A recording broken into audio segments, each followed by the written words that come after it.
All right, so we are live right now. Let me just put this on full view and then we should be good. With my crazy hair. Nope, you're beautiful. I said what I said. Good. I won't miss. Better All right, not. so we are live right now. Let me just put this on full view, and then we should be good. Are you hearing me? With my crazy hair. Nope, You're beautiful. Okay. I said what I said. Good. I won't miss. Better All right, not. so we are live right now. Let me just put this on full view, There's a lot of feedback, and then so we let should me be figure good. out why. Are you hearing me? With my crazy hair. No, you're beautiful. I know why there's feedback. I said what I said. I'm watching myself. Okay, there we go. Whew. I was trying to figure That was out. crazy. Yeah. I was like, wait, something's wrong. All right, so, this is a lot of technological stuff, man. Trying to make this work. Okay, here we go. We're gonna zoom back out, and we can actually start. Whew. Hi, Heather. Good morning. How have you been? Good. I'm good. Okay, good. How are you? I'm well. I've actually been having a lot of disability talks lately with like people in the community and like really just trying to uh, broaden my perspective of what I thought a disability was, and so it's really been enlightening, especially since I've been like actively looking to educate myself, and so that's been cool. I do want to set an intention for this session. So not last week, but the week before we did cancellations. But when we did the cancellation, we followed it with a voluntary stutter. Right. It wasn't doing a cancellation for the intent of being fluent after you say the stuttered word. It was to be able to say it in a easier, more forward moving stuttering pattern. So you're sort of leaving the moment of stuttering sort of feeling triumphant instead of feeling that you just kind of dealt with it. Yes. And I have like been actively working on that since our last session. I've also sort of been doing the this thing where whenever I like feel the tension or like my body fighting the stutter, I like keep the repetition going until I feel that tension subside, Nice. and then continue on with the word or whatever it is that I'm saying, Nice. which is Nice. And the most important part of that is, again, that you're not chasing fluency.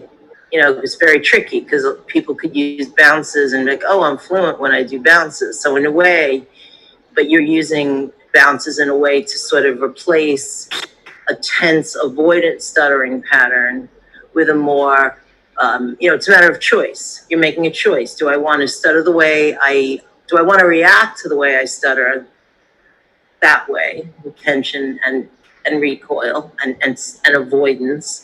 Or do I want to react to that moment of stuttering with confidence and self-assurity and physical ease? So in that moment, that's the choice you're making. You're not choosing to be fluent. You're choosing to, you know what, I'm stuttering. It's okay to stutter. I might as well stutter as well as I possibly can. right. So that's perfect. Okay, good. Because that's what's been my goal. I have to be honest also, like using these techniques with you are way easier than just being out in everyday life and you using them. I had to do a podcast last week, and I noticed that while using, cancellations followed by voluntary stuttering, I kept fighting the voluntary stuttering part. And I'm like, there's still that like gremlin saying, like, Do it fluent. yeah, yeah, you should be fluent, fluent, fluent. But that's actually a brave choice to do it on a podcast. Because I think as we'd spoken about, it would be perfectly acceptable for you to only practice it in safe places since it was rather new. But the fact that you did it, to me, it not only is it the physical benefits of the cancellation, but the most important part is that you're telling the gremlins, I can stop and take an extra second for my speech. So you're telling the gremlin that wants you to succumb to time pressure to bug off. And you're also telling, and then there's also the overgeneralization gremlin, that this is the way you stutter, this is the way you're always going to stutter, and that one needs to be disputed. So when you do a cancellation, you're also telling that gremlin, hey, look at me, I can stutter in an easy way if I want to. Right, right. Which then empowers you to realize that you do have choice when you stutter. You don't always have to react to it the way you've reacted to it in the past. And you're literally demonstrating that. And that creates what we call a data point. That, every time you do a cancellation, you're collecting another data point that I can indeed stutter in an easy, forward-moving way. Therefore, I have choice. I am not a victim to the way that I stutter. It's not something that happens to me. It's a set of things that I do. It's not something that happens to me. It's a set of things that I do. Huh. Okay. So, I specifically wanted to like re-chat about the you and I had the conversation about disability and the word and all of the connotations that come along with it. And I just kind of wanted to like rehash that because it was so eye-opening and enlightening for me. Like it's especially right now I'm writing a pilot. So let me tell like the whole story how this actually came up. So, I'm currently in a TV writing fellowship, and it's a really fantastic fellowship. And they're helping us write TV pilots, and the specific goal of this fellowship is to get people, with underserved stories out on TV. And and so on. So I applied with this pilot I wrote about a woman who had a freak accident and developed a stutter. Um, and because I myself have a stutter, and this particular fellowship is for trans, non-binary people with disabilities and undocumented, and and when they announced that when they announced all the people who received the fellowship, it was like this huge thing, and it was in one of the Hollywood like industry papers, and like it was like a big deal. But next to my name, like it said that I'm in the disability disability cohort. And I was like having that word next to my name, it was sort of like like a moment of like a lackluster even came over me. And I had to take a moment and really look at that and say, why do you feel that way? Like why is this moment, that's supposed to be a highlight in my TV writing career, now have a shadow cast upon it because the word disability cohort, is with my name on it. Well, a part of the problem too, when you think about it, is even though there's absolutely no shame in being in any of those categories, as soon as people shove a label on something, it immediately kind of makes you, think about the other people who are like, oh, I'm in the LGBT category, you know what I'm saying? There's something that is, but then of course we need to talk about the word disability and all the, and all the things, that it carries. So what was your, when you think about the word disability and someone on the outside saying that you have a disability by putting your name there, what does that mean for you? Well, it's interesting because I guess because I have a disability that you don't necessarily see when you look at me, and I mean, to you, is it a disability though? First and foremost, is it, do you agree that it is a disability? I think Or, prior to working with you, absolutely. Like I've now come to a place where I can manage it. Well, yes, I know for a fact that I can't move around in the world, whether it's job wise, relationship building wise, or whatever, the way that fluent people can. Like there are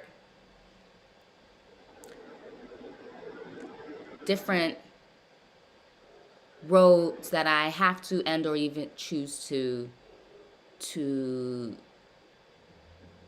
take that would benefit me more than following what people who don't stutter do.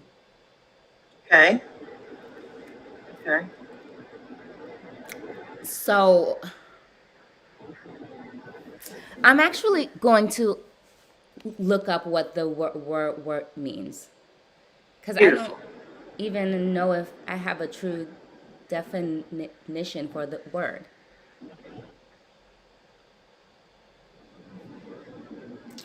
And everything but definition popped up. So it says a physical or mental condition that limits a person's movements, senses, or activities. Which means that disability could be anything. Yeah, look up the WHO definition though, World Health Organization, Oh, okay.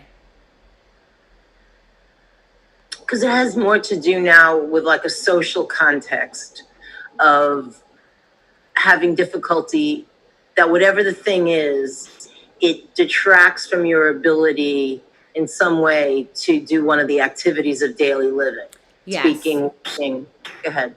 So it says impairment in a person's body, structure, or function, or mental functioning.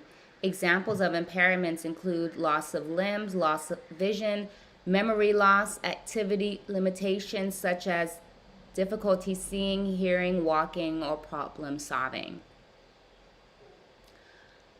So, in that case, I guess my mom has one too, then. Mm-hmm. Like, dementia would technically be considered a disability. Dyslexia is considered a disability. Cerebral palsy, Yeah, yeah. because it impedes your ability to. Now, here's the rub. Here's what I find fascinating about it is I can't help but put it in a social context. So let's say you lived in a place where there was no walking, for whatever reason, it was, you just stayed in a seated, relaxed position all day, and that was the society, whatever. Then technically cerebral palsy, if your legs were impaired, wouldn't be a disability. So technically, if we didn't live in a society where speaking was such an important vehicle for the transmittal of information, then technically stuttering wouldn't be a disability. So it's all based upon the society that you live in, also. I see it that way. That's my envision of it. Right. If you don't need to, if you don't need to read, if you have no literature, then having a dyslexia isn't a disability now. Now you're on the same playing field as everybody else. Technically, so if you look at it that way, that, you live in an environment that requires a certain set of skills, and without looking at it as a negative, just looking at it as a fact of life. Like, let's put it this way, Jacqueline. Let's say we lived in a society where they had not come up with glasses. You and I would both be disabled. Yeah. I'd be walking around with my hands up against the walls. I would be disabled. Walking into everything. I would. Yeah. I wouldn't be able to drive. Yeah. I wouldn't be able to work. Hey mom, I wouldn't know anybody, you know what I mean? Yeah. So in a way, it's very contextual on like society in a way, in some ways. So again, it's not, are you beating yourself up for having a vision disability? No. I'm not. No. However, like my dad can't see either. And so like I've lived around people who have had glasses their whole lives, and like it was a very normal thing. So maybe the normalization of stuttering and or just disabilities in general are necessary in order to live these normal lives. Excellent point. You know what that just reminded me of? It's like in the deaf community. It used to be that if a child was born deaf, they would, no matter hell or high water, would make sure that kid was going to talk, to the point where they would tie their hands behind their back so that they could not sign. They would do everything that they could do to maximize what potential little hearing they had. And they would do tremendous amounts of, mirror work with them, like the child would imitate. Mm-hmm. They would try to have them turn on voicing, but without hearing what you're doing, it never sounds correct. You're never, you know what I'm saying? So now we get to a point in our society where there's such a strong and connected deaf community that now, ironically, they have a thing called a cochlear implant, which allows sound to sort of be transmitted as almost like mechanical signals that the child can learn. And they're not really hearing the environment, but they can learn to sort of hear, understand what's being said with training. There are families, if they're deaf, the parents don't want to have the kid hear. Don't let them have the cochlear implant, or there'll be arguments. Like, in other words, first they move to embracing sign language and just being like, well, when you think about it, because other people, hearing people, if you go out in that environment, don't sign. So now the deaf person is disabled. Right. But in their own community, it's not a disability. Right. In any way, shape, or form, and so much so that they don't even sometimes let the kids get the cochlear implant. They figure, you know what, I'm not making that decision for them. They're in a community, they have sign, it's a beautiful language, it's a whole language. So it's just interesting. Like, it makes you have to look at disability in a social context. And stuttering is still misunderstood, and people who stutter aren't going to isolate themselves and create, a stuttering community. People who stutter are choosing to be fully integrated into fluent society. But with that comes some challenges. Right. Right. So I guess, like, maybe because I've been doing research as of late, mind you, my mind has changed about this word within the past month or so. So I mean, Hmm. like, it's not like some huge amount of time that has passed since the this article came out, and me starting to understand why I reacted so negatively to that word. But like, what do you think society's role in the word of in what do you think society's role in creating the, I guess,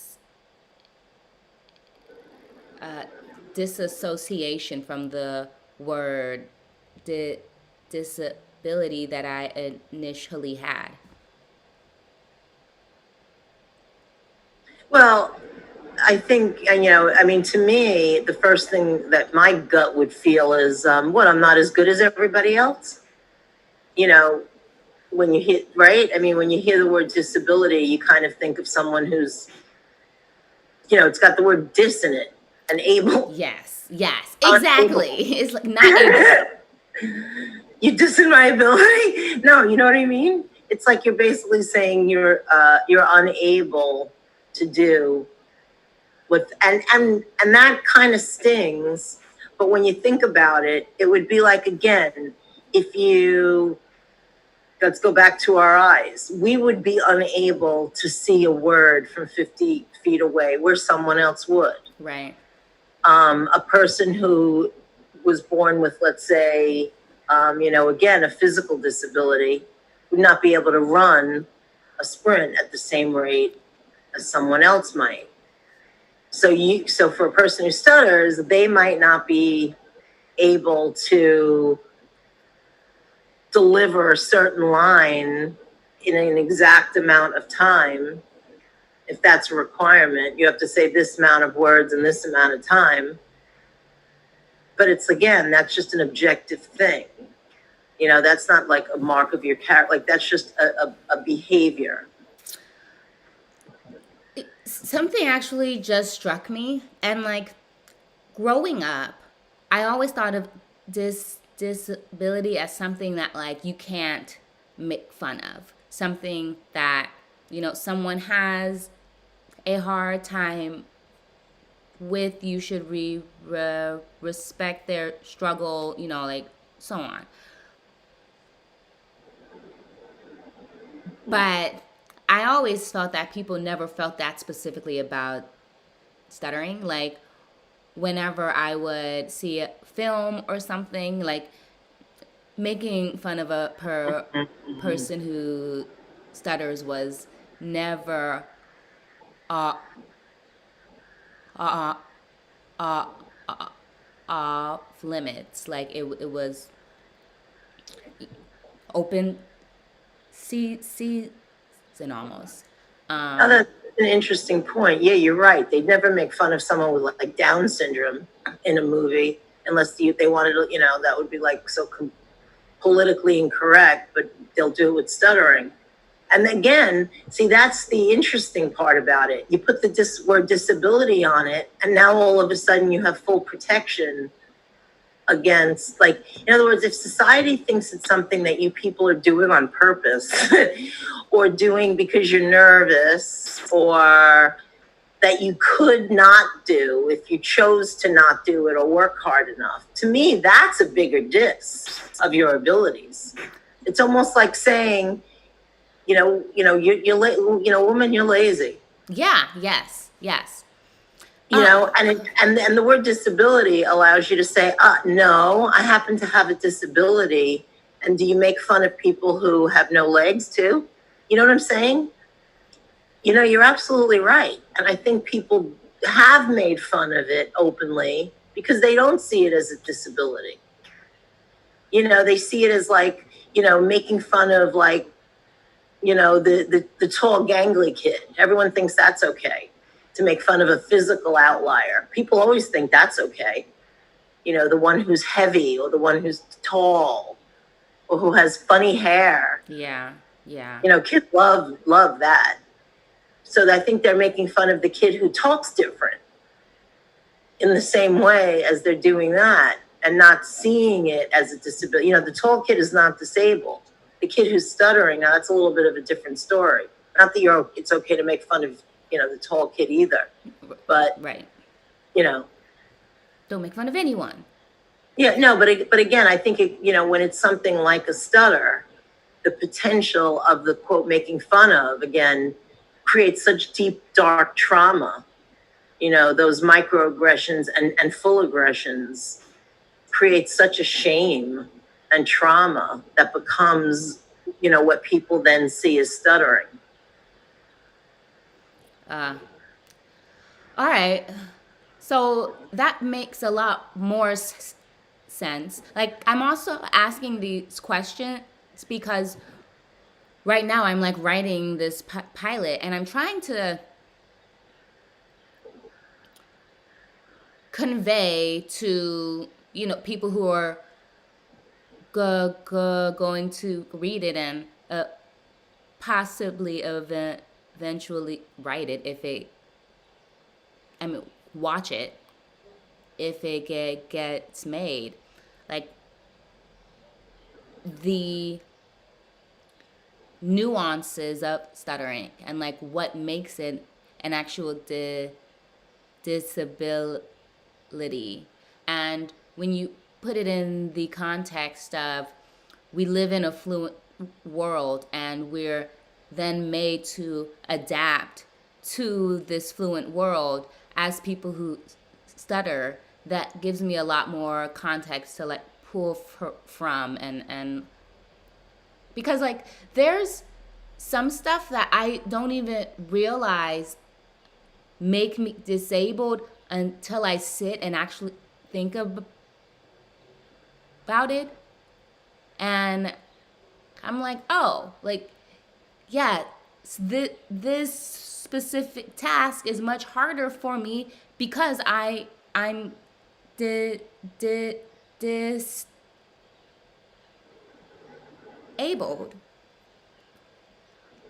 Like, even I didn't do a cancellation. Okay, hold on.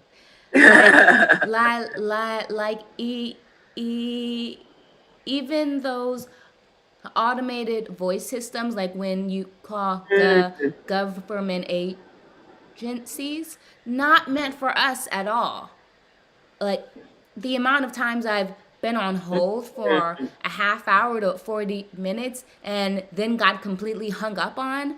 Meanwhile, the whole time, like, trying to, like, re-say my name over again or, like, my birthday over again. Like, it's just such a daunting task. And those systems are already incredibly antiquated and don't have the customer service or attention that they should. And so being a person who stutters on top of that, dealing with like livelihood type stuff, it's just I'm like laughing because I'm fluent, but for some strange reason I do really badly with any of the things that say your account number, say your da-da-da-da. So it never gets it right. I think it's because I start talking because the voice won't shut up. It just keeps going. So I'll go 5, 9, 7, and then they'll go, you said the, and I'm like, no, it's not what I said. Okay, so it's not just like me and no, but you bring up a good point. I mean, it could be such a little subtle thing. Like, it could be like somebody is in the elevator. What floor do you need? I wrote that in my pilot, actually. Yeah, absolutely. The amount of times I've gone past my floor because I couldn't get the number out before. Like, technically, that is how you should think of a disability. Like, all right, well, that's what it did. You know what I mean? Like, but not to catastrophize that. Yikes. You know what I mean? Like, those are inconveniences. Right. Very inconvenient at times. Yes. So, but not to be, and it's funny because you're kind of putting it in a comical context, but without making fun of it. See, that's the difference. Like, there have been movies where, like Something About Mary. There is a developmentally disabled adult, all Yeah. right, and it's hilarious the way it plays out. But they're not making fun of him. He just happens to be a developmentally disabled adult, and some of the funny things that happen with it, like he has, if you remember, he's like very sensitive about his ears, and when Ben Stiller comes over, he pretends to pull a ball out from behind his ears, and the guy like jumps. Like, that's hilarious, but they're not making fun of him. Which is the approach that I've been really trying to take while writing, is to write it from the perspective of someone who has it, and not someone who's an onlooker guessing, or just making up what they thinks that stuttering is.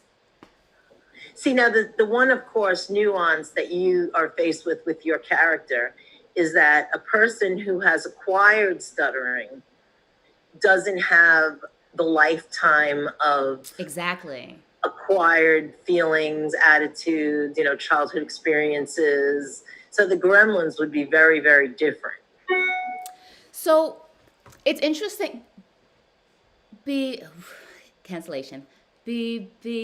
Because I've tried to talk. I've talked to a few people who have acquired it over in their adulthood, and from my understanding, adults are just big children that are pretty like some of the same experience that they're having now as adults, are some of are related to some of the ones I had as a child. Interesting.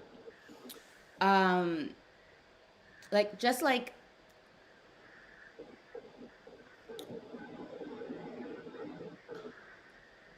wanting to assimilate and speak at the same pace as others, or people not being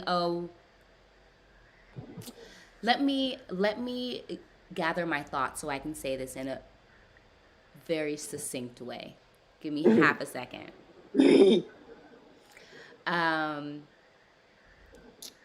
So from my experience, a lot of people who begin stuttering in adulthood have a lot of the same experience, whether it be with family or friends, and how those people now relate to their new disability, sort of as if it's a inconvenience. And then I also think it's harder for the person who stutters because they lived most of their life as a fluent person, and now have to, I don't know, find a new acceptance or create new ways to deal with this new disability that they at first did not have. I've seen a lot of catastrophizing from adults who recently started stuttering, which makes me feel sort of so how bad is it? I'm just well, you just started it, and it's well, yeah, but you know what though, it's, you catastrophize when you fear the unknown. So it's because it's new. that Ah, okay. they're envisioning a whole world of how is it going to affect that and how's it going to affect that, and oh my gosh, how am I going to do that, and and how am I going to, when you think about it, it's like there's a whole, I would imagine a whole set of gremlins that say something like, people know me as fluent, and now they're going to hear me talking like this, and I don't feel, it's like nobody feels like having to explain their whole big story to every single person that they meet. So knowing that the people that meet you are sort of expecting you to be fluent and you're not fluent anymore, I could see that would cause me, I think, a lot of anxiety. That makes sense. Just like if you had an accident, let's say, and you were left with like, um, you know, asymmetric muscles, like one set of muscles are, kind of down, you know what I mean? Like a facial type of palsy or something. Mm-hmm. Every, every person that you would meet, you would sort of like, that, they're seeing it, and you have that decision or not, or whether you're going to say something about it. They're not going to say something about it. I noticed your face is weird, just like they're not going to say something about your speech, but you might see them kind of making, faces. And you, of course, as a person who stutters, about the faces and, the looks and so I could see there being a lot of drama. And a lot of times their secondaries, in my observation, come on hot and heavy. Really? Like people who, yeah, it depends on the person, but I've seen, like, is when you're a young kid growing up with stuttering, your secondaries sort of develop. Some come, some go. You tap your foot for a while. It's like, I'm going to lose that. But like a little head thing might remain your whole life, or a little, mouth thing or whatever. But I've seen people where it's acquired, where they'll have like a really strong secondary that like accompanies every, I don't know, like, You think it's the instant impulse to stop the stutter? yeah. Wow, that's Yeah. so interesting.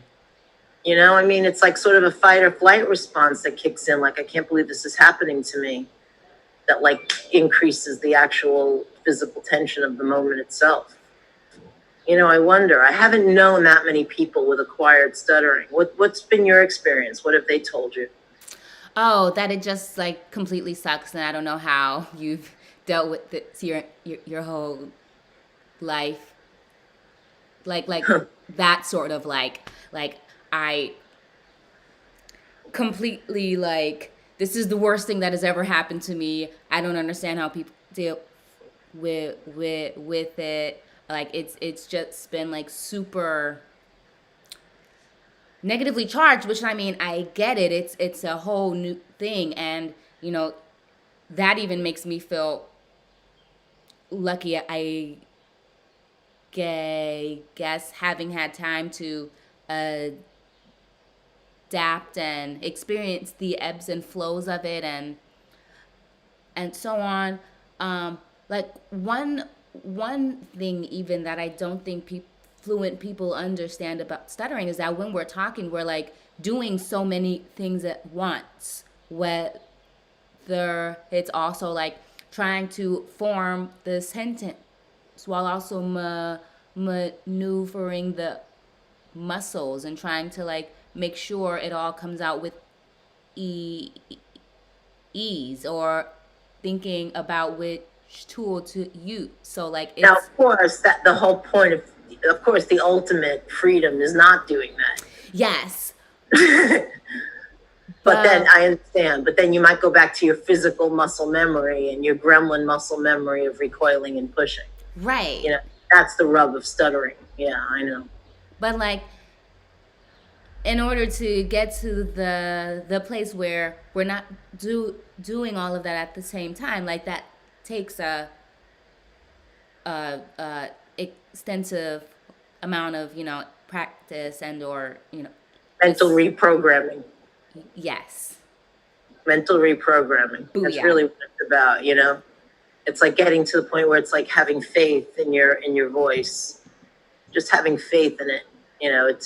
It's going to be like, in other words, I don't have to do something to maneuver it. The maneuvering will happen on its own.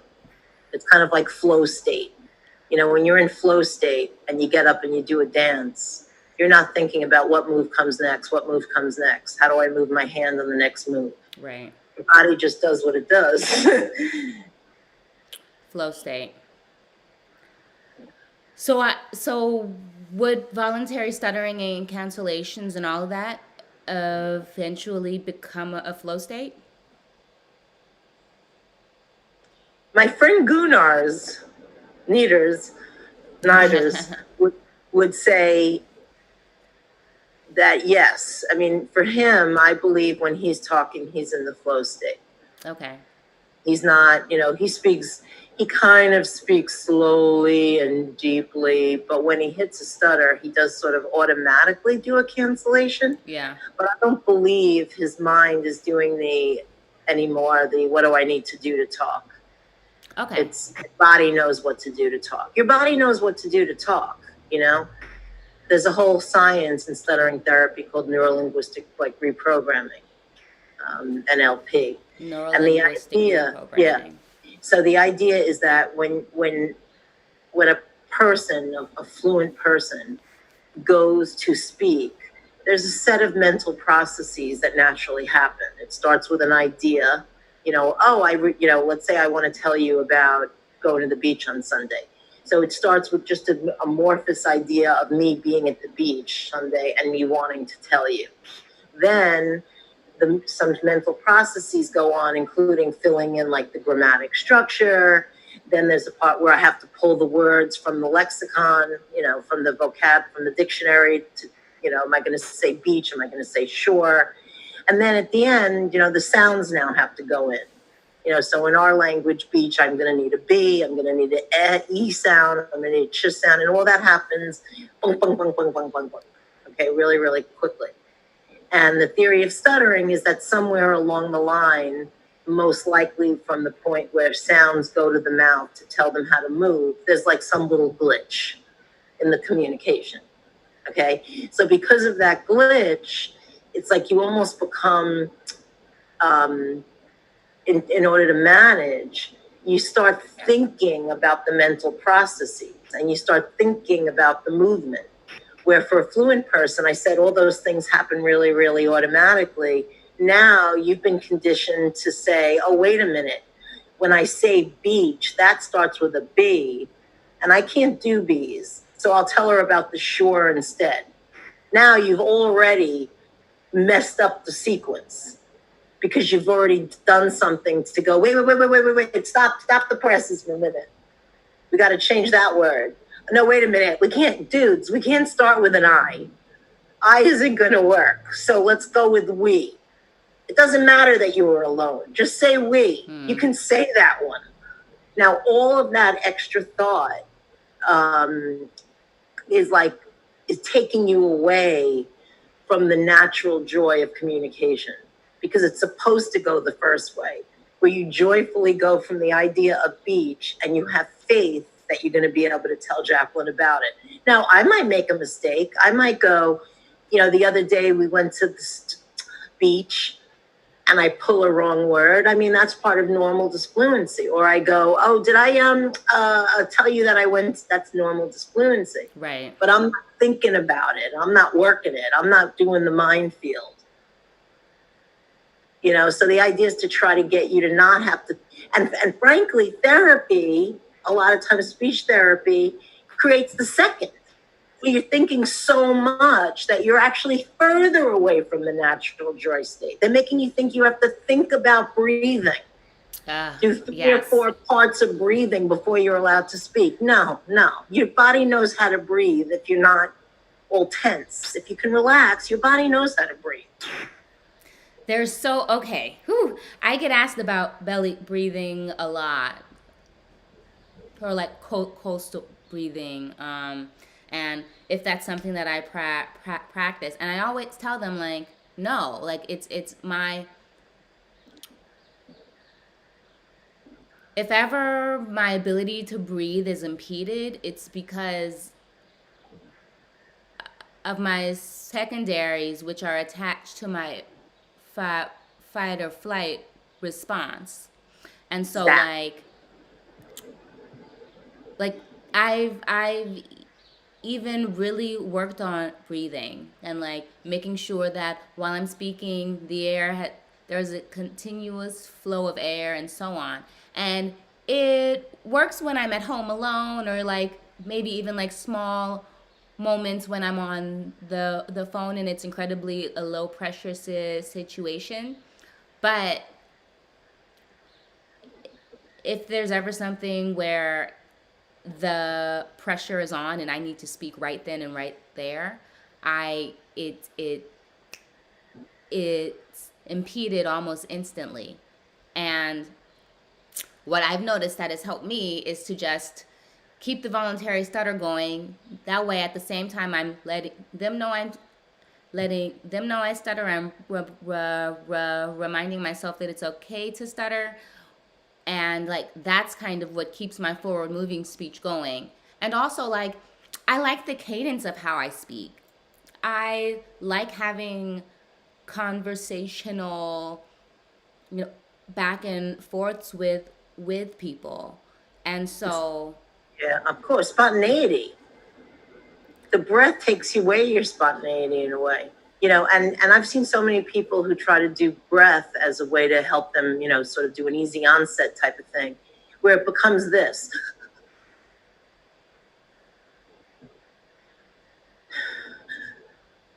Like this defeated, like set of processes that are so unnatural.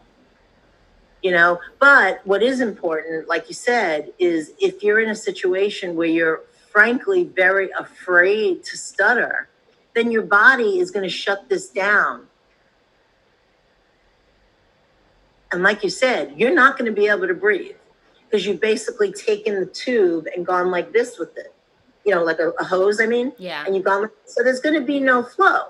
You've impeded it. You've put your foot down on the garden hose. You're going to have to take that off somehow. And lessening the fear is, like you said, it is a fight or flight response. And when we have that, a lot of tension goes here. And what's amazing about it? It's biological. By tension going here, it actually makes you stronger and faster in the limbs. Did we ever talk about that? Slightly, and like years ago, but like with fight or flight, when you have tension here, it's so that you can like flee quicker, or Right. It like, makes you faster. And if you were going to decide to go into fight mode, you'd be a lot stronger too. You don't need, in other words, if a mastodon is about to eat your face off in the wild, it's not going to help you to be able to communicate with it fluently. You just need to be able to be strong enough to beat that thing off or run away from it. So it's a biological mechanism. As humans, we decided to use it to talk. But that doesn't mean we're going to be able to take away a biological thing. right. We also need that tension, by the way, to cough, sneeze, have bowel movements, give birth to a baby, lift. You wouldn't, if you didn't have vocal folds, you wouldn't be able to lift very, very heavy objects. That makes sense, actually, because when I lift, I absolutely like feel it elongate here, sort of like the yeah. Yeah. Okay. Yeah, so it's like we need that response, but then it got overlaid with fight or flight because of fear of stuttering.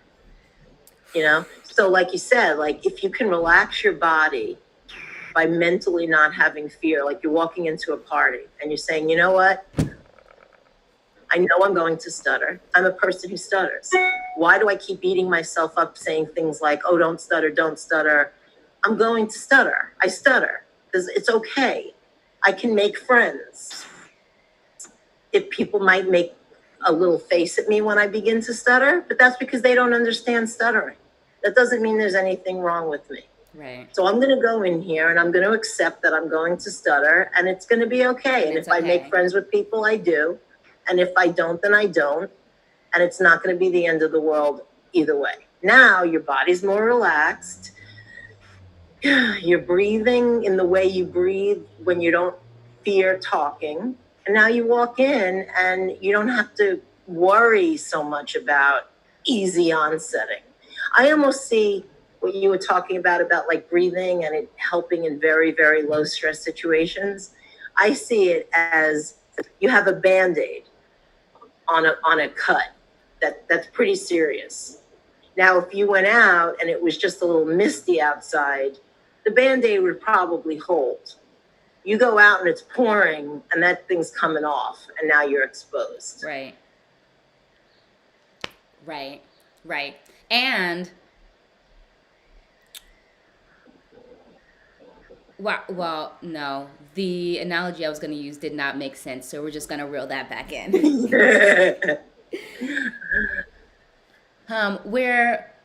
We're actually almost at the end of our live session, and I just wanted to see if anyone had any questions or want to say hi or Sure. anything. But this was It's so good, and it's also so like cool doing it today. I was going to say, because I don't see anybody else listening, so it's like good. oh, It's like I'm just talking to you. perfect, right? Yeah. I'm I don't know, like I just really like that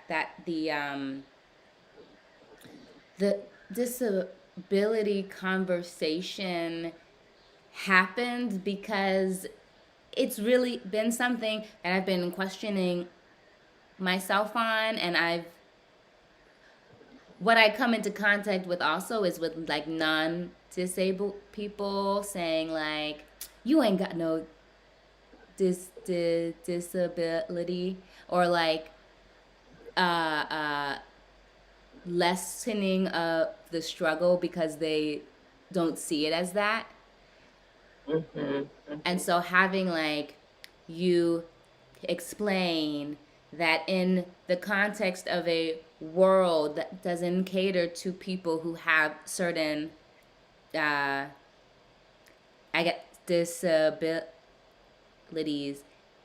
it makes it a disability. Right. It's contextual. Exactly. Yeah. So interesting. Hmm. All right. Well, I think Did anybody ask anything? no, we don't have any questions. We have a lot of likes though. Let me see how many people we have viewing today. And there is a great book, by the way, on this subject, edited, I believe, by Chris Constantino, called Mm-hmm. Stuttering, Pride and Prejudice, I think it's called. I hope I'm getting the title right, but I'm sure people will find it. And it speaks a lot about this issue of disability and pride, and actually having pride in it as a disability, and the fact that it's like, I'm killing it in a fluent person world, that kind of idea. And the idea that it does sort of, in some ways, have like certain emotional inroads that fluent people don't have. Like, in other words, in a conversation where people are talking about, overcoming a vulnerability, stuttering right off the bat gives you a little one up there, because if for nothing else, fluent people do perceive it as a vulnerability. And the fact that, getting up there and pridefully speaking your mind when you do have this quote unquote disability does bring about admiration in other people. Yes, it does. Which is kind of another topic that I definitely want to cover about, I don't know, people with disabilities doing everyday things, but then becoming inspirational or. Yeah, no, I know. See, there's a difference between, yeah, I know. I've heard this a lot where it's like, listen, I'm not inspirational. I'm just answering the freaking phone. Like I get that. Like it almost is like annoying. Like, no, I'm not inspirational. Like, I'll tell you when I've done something inspirational, but again, it's the semantics. And I think it's because we're such empathetic creatures.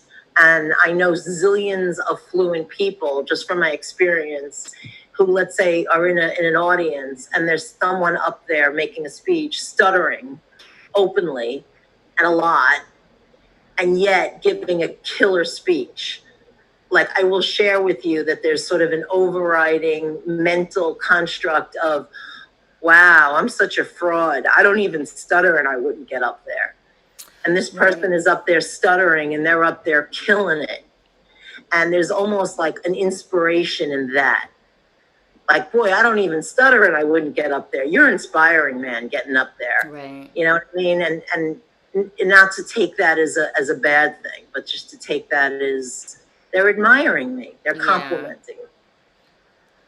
And that's such a positive way to think about it, because my way would be, well, you're just a scaredy cat and I'm a